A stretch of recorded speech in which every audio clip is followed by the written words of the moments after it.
Beware of Unearned Wisdom and 3 Paths of Spiritual Realization. This might seem like a cryptic title. What does this mean? Beware of Unearned Wisdom. Does it sound mystical and mysterious? Well, it'll all be explained, of course. So, overview of what we're going to talk about today. First of all, explaining this quote, beware of unearned wisdom. Anyone heard that before? No? No? Okay, great. And then talk a little bit about my journey, and the bulk of the talk is diving into 3 different paths, 3 different types of genuine spiritual realization. Different people have different conceptions of how you attain spiritual realization, and I'll talk about 3 of them that are considered to be genuine and different for different people. And then finally, process for spiritual realization. That sounds good? Let's get started. Okay. First of all, why should you even care about spiritual realization? It's like, well, why are you even here? Why did you come today? Well, most simply, the alternative to not caring about spiritual realization is what? Is this?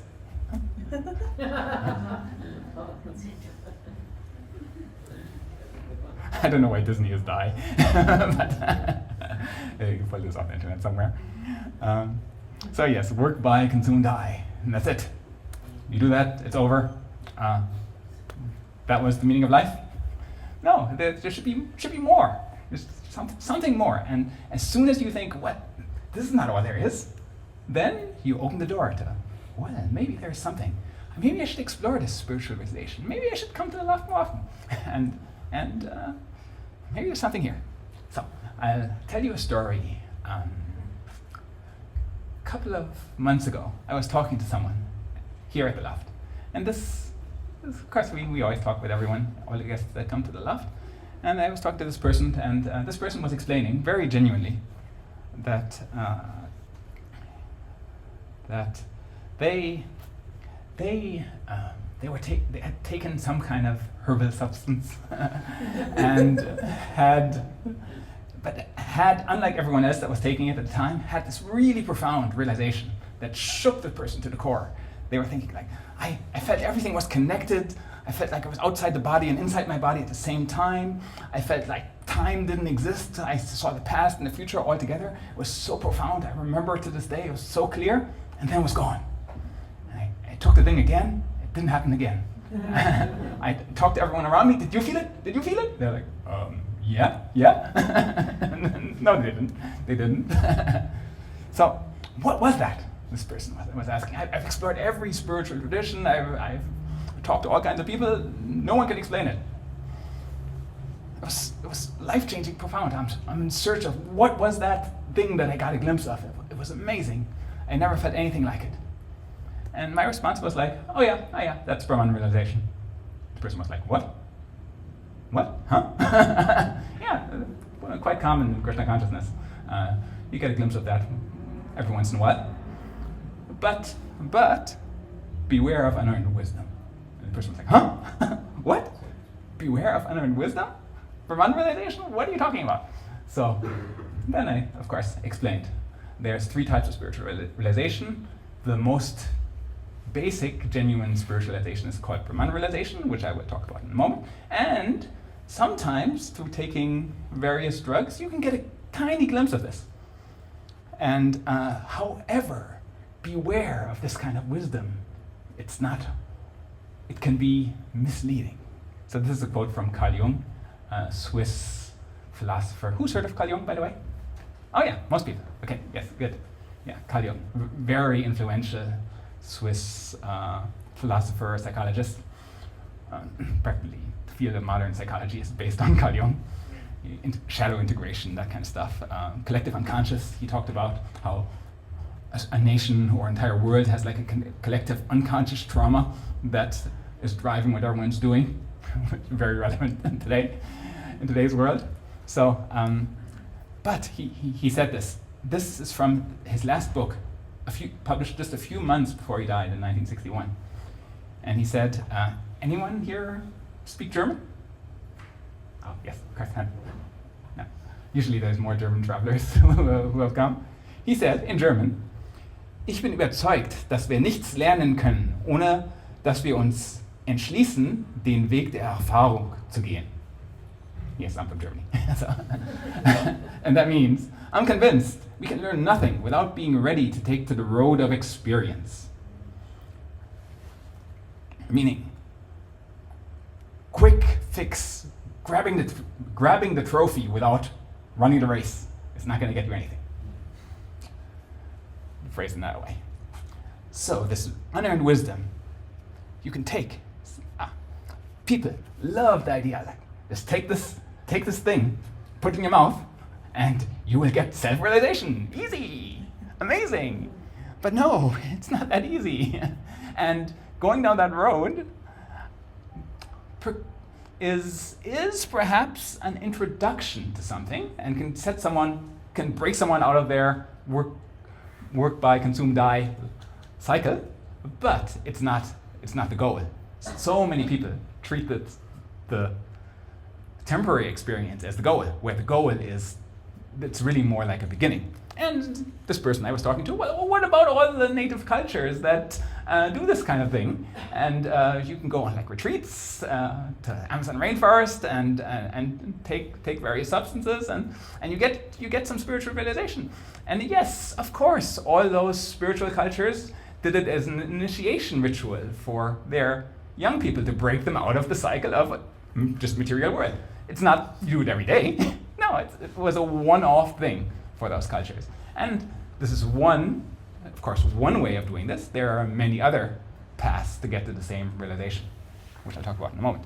And Srila Prabhupada, founder of the Krishna consciousness movement in the West, he explained in one of his books, drugs are an artificial means that cannot be sustained.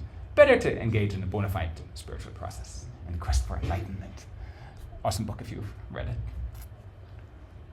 And of course, most especially also, there is a profound danger of for certain people, certain drugs can really mess with their mind-body connection, and all kinds of other creatures can come and start to mess with you. It's very harsh on some people that I know who have experienced this kind of thing. So, that all said, let's look at my journey. My journey. Have I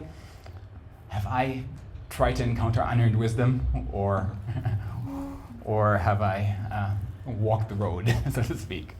Well, of course. So, my journey was like, I got an honorary PhD, got awarded head of AI by accident, meditated for 1 week, and then intuitively learned everything, and never read any book, never listened to any teacher. Yeah, that's me. No, this is not me. This is a complete lie. But what do you think as I was saying that? It's like, no, surely not, right? But I have a video that explains this a little bit more. Not my journey. Let's see if we can play this. Once upon a time, there was a young prince who was born into a royal palace of countless riches. He wanted a soulmate, so a woman of his exact specifications was delivered to him. He wanted to be admired, so everyone in the kingdom was ordered to sing songs about him.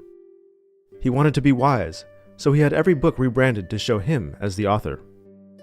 The prince got everything he wanted, and lived out his days with a high and mighty sense of pride. Everyone showered him with praise, and he lived happily ever after. The end. How did this story make you feel? Did you find yourself rooting for the prince? If you are a fan of myths and legends, then this story probably feels incomplete. There's no character development, no plot, no setup and payoff, no lesson is learned, and therefore it's not really a story at all. Because the essence of story lies in transformation. It's not about the destination, it's about the experience of the journey. It's not about getting the reward, it's about becoming the person worthy of receiving the reward. As we transform, the world around us transforms. Yes. So, actually, even though the quick path seems so tempting, we don't actually want that. We want the hero's journey for ourselves. We want to gain wisdom slowly, gradually, and really earn it at the end. So my real journey, yes, I have a PhD, but I nearly failed that thing 3 times. It was so hard. It took like 5.5 years. Extremely traumatic. I struggled to find a job afterwards because as soon as I was applying for jobs, people were like, you have a PhD, you can't think anything practically. We're not going to hire you. So I eventually got a job and then started my material career. Nearly died from ulcerative colitis, chronic condition, several times actually.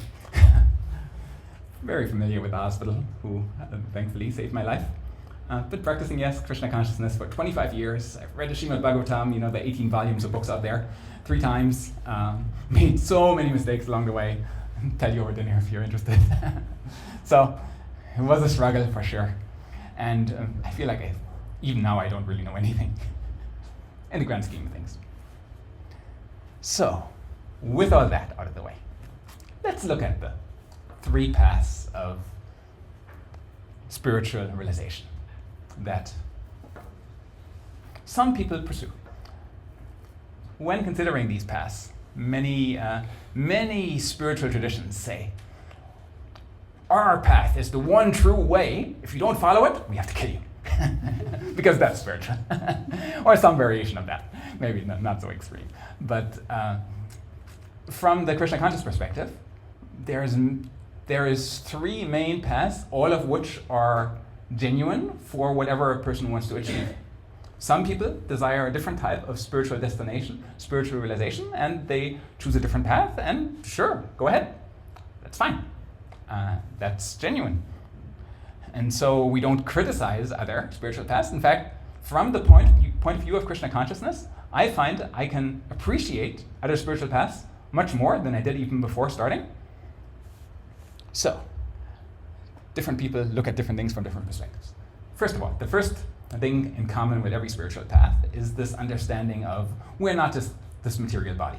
Our consciousness and mind are separate from the material body, and the body and the mind are material, whereas the consciousness is spiritual. It has nothing to do with matter, does not connect with matter.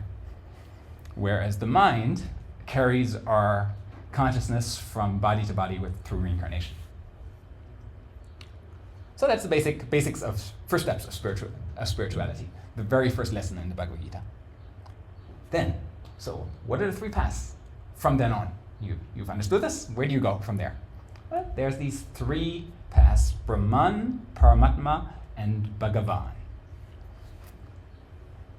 Anyone heard of these? Okay. Yes, a few people. So let's go through them one by one. I'm using the Sanskrit terms because there really isn't a good English translation for these words. The English language just doesn't have the concept. So I'll try to explain these in more than one word. And always good to get to the original meaning of terms. Brahman realization. So this is what the person I was talking to a couple of months ago at the loft was experiencing, a glimpse of. The all-pervading divine light. That's the substrate underlying everything in the universe. This understanding that everything is temporary, but we the consciousness, are eternal. We are eternal, and we can be one with this. We are simultaneously our existence and the Brahman's existence. We are all one in this Brahman. We understand that the whole universe is connected together through the Brahman, all-pervading. If you're following the Buddhist tradition, you understand some types of Buddhists want to achieve what's called nirvana, which can be described as merging, dissolving into the Brahman. Imagine you're in a sensory deprivation chamber. You're lying and everything is one. You merge into nothingness. That's the Brahman. And with an understanding that the world has intense suffering. The world has war, your own mind and your own body all conspiring to cause suffering to you. Brahman is fantastic relief. You feel all of that goes away. Profound peace in nothingness. So some spiritual paths, great. We want to achieve this. We want to become one, become nothing, become merged into the Brahman. Like merging into the sunshine. Amazing. That's one. The next.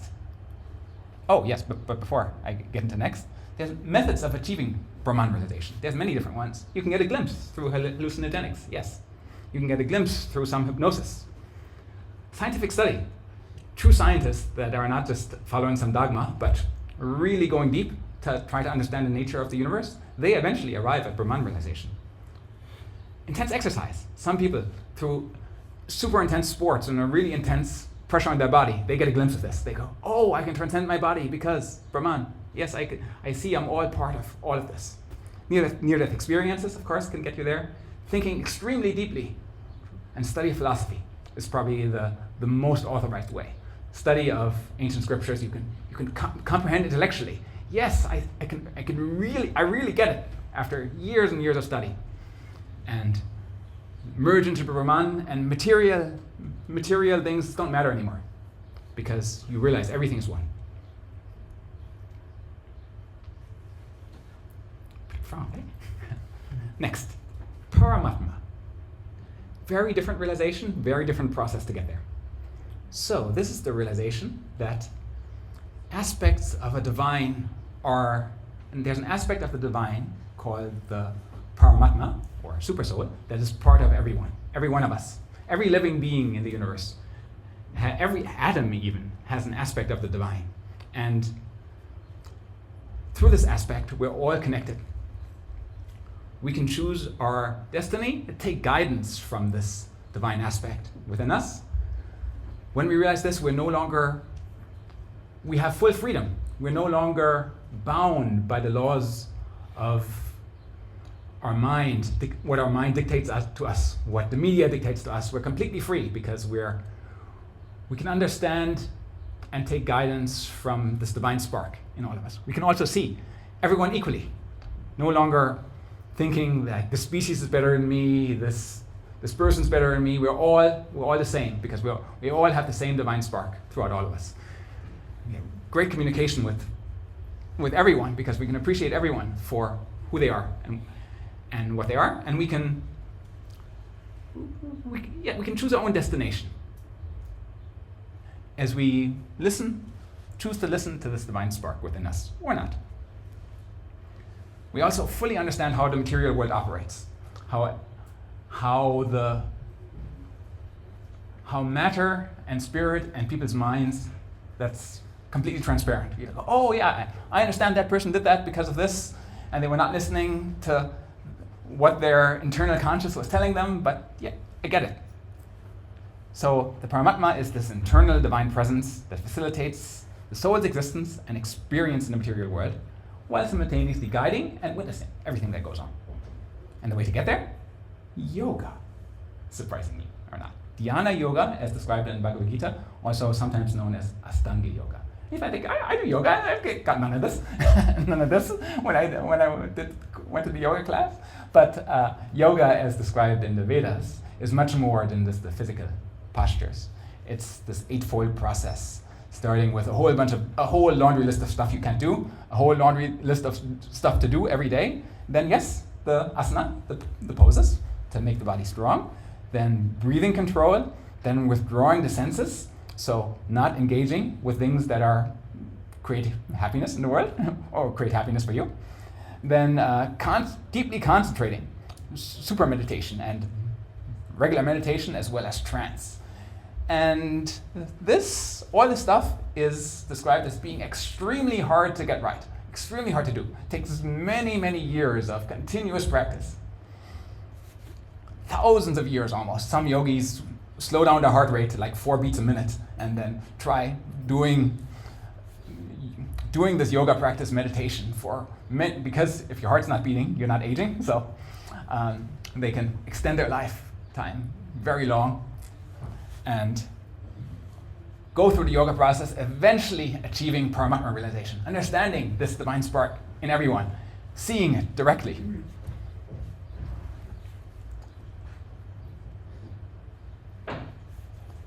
So I've done I've done a fair bit of yoga in my life, and some of the more intense spiritual yoga. Anyone done like Kundalini yoga, something like that? Yeah, a few people, 1 or 2. Yeah, another aspect of this this dhyana yoga practice I'm not sure how genuine it was, but it did a yoga, hypnosis, meditation practice called redeathing. Anyone done that before? No? Okay. It's a person hypnotizes you and has you experience your own death over and over again. And most people who I say this to are like, no, I wouldn't want to do that. Exactly, that's why you don't get Paramatma realization. But from a Krishna conscious point of view, it was actually quite interesting for myself. Just as one of the many aspects of why Paramatma realization and this yoga process is so hard. Most people just don't want to do the austerity, don't want to put in the work that it takes to get this realization. And finally, Bhagavan realization.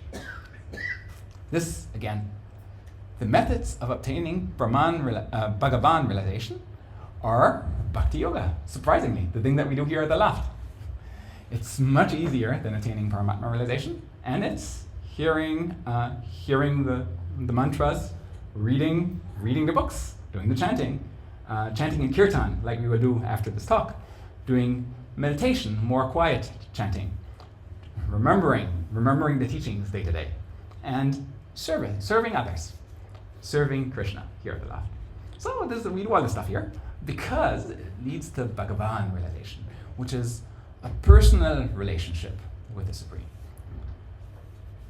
And the result of that is happiness, because we're in a loving relationship with a personal Supreme. And this is, of course, a picture of Srila Prabhupada, who was one of the masters who taught this, translated all the Vedas, the Sanskrit, into English so that we can read this, and then in the 1960s spread like wildfire all over the world. So the result of perfection in each of these paths, or even just incremental progress in each of these paths, you get a different result. Brahman realization gives sat. You might have heard Sat Chit Ananda, this word, eternity, knowledge, and bliss. Sat is available from Brahman realization, eternity. You understand that the spirit, the all-pervading Brahman, and yourself are all eternal. There isn't death and rebirth or just a material cycle, but really underlying it all, there is eternity. Time has no influence on the consciousness. Next, Paramatma. You get knowledge. You get, as I explained, you get real knowledge of how the world operates. Understanding what's really behind everyone's motivation and what everyone's doing. And Bhagavan realization, you get Ananda, or bliss, happiness. Happiness that's not, it's called like unconditional happiness. All material happiness is conditional. I am happy because I got a raise at work. I am happy because I'm in a relationship with this person. They said something nice. They complimented, oh, you look nice today. I'm like, oh, yes. Yes, I am happy. I am happy because I had a good sleep. I wake up refreshed. I am happy. It's all some condition. I am happy because. But Bhagavan realization is different. You're happy just because. Just because. You have this connection, and you're like, oh, I'm happy. And even in the very early stages of Krishna consciousness, of working here in the loft, people experience this. I remember the first time I visited a Krishna conscious temple after practicing this Krishna consciousness for just a couple of months, and came back, and I was like, I woke up the next day, going back to university, and I was like, I feel so happy. I have no idea why, but I'm like the happiest I've been in the past year. I don't know why, but it must be the chanting. Little did I know that I had a glimpse of Bhagavan realization at the time, which inspired me to keep going. Okay, next. These different perspectives of Brahman, Paramatma, and Bhagavan, from the perspective of Bhagavan realization, and why we don't really emphasize, and why the person I was talking to at the loft, why I said, yeah, it's nice. Nice, you got a glimpse of Brahman realization. Yeah, nice. And the person was like, what? No, it was the most profound thing I've ever experienced in my life. I'm like, yeah, true, but there's more. From the perspective of Bhagavan realization, Brahman realization is boring. You're merged in the light and there's nothing to do. Yes, there's no distress, there's no suffering, but there's also no activity. There's no relationship. So from the perspective of Brahman realization, from Bhagavan realization, you're like, I don't want to do that. I have better things to do, because you're so absorbed in ananda, in bliss. And from the perspective of Bhagavan realization, Paramatma realization is dangerous. Dangerous for the ego, because through Paramatma realization, you understand this link between mind and consciousness. And because you fully understand that, you can manipulate it. This is how and why yogis get mystic powers, because they can manipulate this link between mind and consciousness, and many people in history, there's great yogis who can twist people's minds, get them, essentially mind control people to do whatever they want. And there's many examples in history of yogis that have come and done this kind of thing. And they can manipulate their physical body as well as manipulate others' minds and be really controlling. And if you have that kind of power, it's very tempting to use it for your own personal selfish gains. So that's why it's extremely dangerous to have Paramatma realization in full. It's also really hard, so no risk of most people getting it. But for someone that has it, they're so tempted to think, yes, this is me. I've done this by my own strength, and I will control everyone around me, get whatever I want, and turn really selfish, destroying all their spiritual progress in the process. So from Bhagavan perspective, Brahman realization, Paramatma realization is nice, but you're like, I don't need that. I understand it. If I were to have it, I will use it responsibly, but I'm just going to focus on Bhagavan. But if someone really wants the other two, yeah, sure, go ahead. If it's genuine and worthy, and if that's what you want to aim for, absolutely. Definitely worth doing if that's what you want. So I have one more short video that kind of summarizes this idea, and then we'll go on, ask more questions. Maybe I don't know if I'll be able to pull it up, but the idea with manana is that first there's shravana, you hear from someone that's speaking from a higher level, a higher dimension, and then you reflect on it. Then as you go through your day, you reflect on it. As you pass through your challenges, you reflect on it. And gradually you are gifted, you develop the ability to see the same thing that you saw yesterday or last year. You saw it one way. You're seeing the same exact thing, but you're seeing it through a new set of eyes. Anupasthiti, yeah, right? And you're able to relate to whatever your circumstances are in a different way, and that's the key to growth, right? So I mean that, in a general way, I would say like that. You have some thoughts on that, Roga? That's from the Wisdom of the Sages podcast with Raghunath and Kastumbadas. It's been going on for years. They discuss spiritual topics there, Krishna devotees. And just summarizing that, seeing things properly, it's not just like for later, it's something that transforms our everyday life, because we can experience the same thing but perceive it differently. So, final quote from the East Village Other. I love this quote from an underground newspaper in the 1960s that they interviewed Prabhupada in the 1960s, and they wrote this in their newspaper. Consciousness expansion that's sweeter than acid, cheaper than pot, and non-bustable by fuzz. How is this all possible? Through Krishna, the Swami says. Yes.